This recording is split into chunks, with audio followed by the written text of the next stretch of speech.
بسم الله الرحمن الرحيم.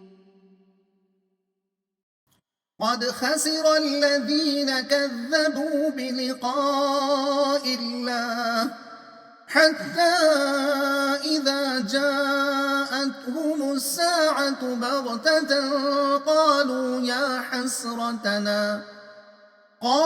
يا حسرتنا على ما فرطنا فيها وهم يحملون أوزارهم على ظهورهم ألا ساء ما يزرون.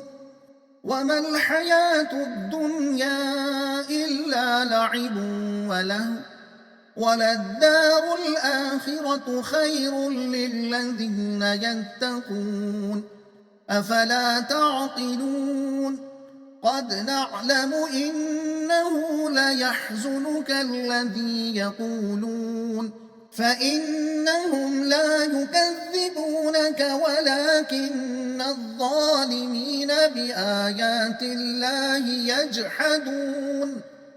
ولقد كذبت رسل من قبلك فصبروا على ما كذبوا وأوذوا حتى أتاهم نصرنا ولا مبدل لكلمات الله ولقد جاءك من نبأ المرسلين. وإن كان كبر عليك إعراضهم فإن استطعت أن تبتغي نفقا في الأرض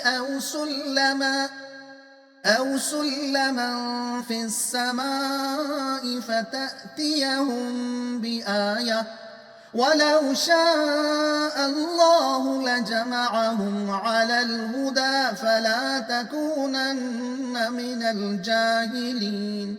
إنما يستجيب الذين يسمعون والموتى يبعثهم الله ثم إليه يرجعون. وقالوا لولا نزل عليه آية من ربه قل إن الله قادر على أن ينزل آية ولكن أكثرهم لا يعلمون. وما من دابة في الأرض ولا طائر يطير بجناحيه إلا أمثالكم ما فرطنا في الكتاب من شيء ثم إلى ربهم يحشرون. والذين كذبوا بآياتنا صم وبكم في الظلمات من يشاء الله يضلل ومن يشاء يجعله على صراط مستقيم. قل أرأيتكم إن أتاكم عذاب الله أو أتتكم الساعة أغير الله تدعون إن كنتم صادقين بل إياه تدعون فيكشف ما تدعون إليه إن شاء وتنسون ما تشركون.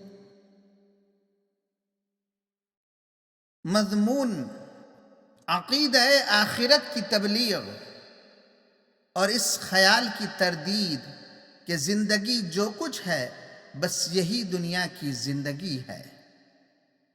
मतलब बड़े नुकसान में पड़ गए वो लोग जिन्होंने आखिरत का इनकार कर दिया।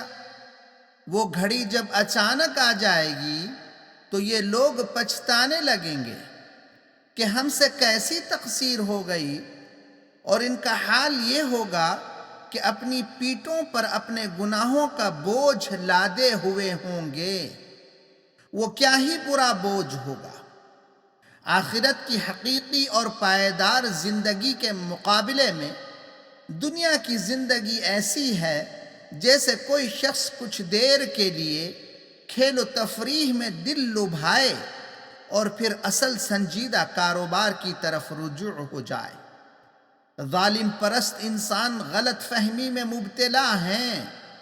زمین پر چلنے والے جانوروں اور ہوا میں اڑنے والے پرندوں پر غور کرو، کس طرح ان کی ساخت ٹھیک ٹھیک ان کے مناسب حال بنائی گئی ہے، اور کس طرح ان کی جبلت ان کی فطری ضرورتوں کے عین مطابق ہے، اور کس طرح ان کی رزق رسائی اور نگہبانی کا انتظام ہو رہا ہے۔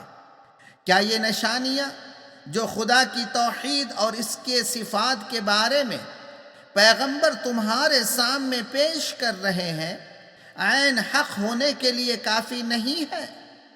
تم خود اپنے اندر غور کرو کہ جب تم پر کوئی بڑی مصیبت آ جاتی ہے یا موت اپنی بھیانک صورت دکھاتی ہے تو بڑے بڑے مشرک بھی اپنے معبودوں کو بھول کر کیا صرف خدائے واحد ہی کو نہیں پکارنے لگتے؟